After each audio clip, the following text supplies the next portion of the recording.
நம் தூதர் நம்பிக்கையாளருக்கு உயிரினும் மேலானவராக இருக்கிறார். வரஃபஅனா லக திக்ரக்,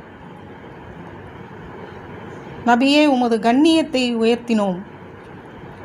லகது கான லக்கும் ஃபீ ரசூலில்லாஹி உஸ்வத்துன் ஹசனா, நபி அவர்கள் உங்களுக்கு அழகிய முன்மாதிரியாக இருக்கிறார்கள்.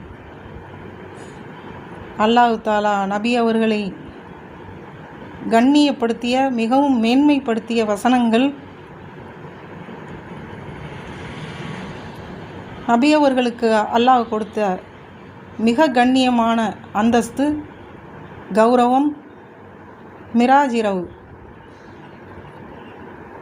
சூரா இஸ்ரா முதல் வசனம் 17வது அத்தியாயத்தில் மிராஜ் இரவு பற்றி, சுபஹானல்லதி அஸ்ரா பி அப்திஹி லைலம் மினல் மஸ்ஜிதில் ஹராமி இலல் மஸ்ஜிதில் அக்ஸா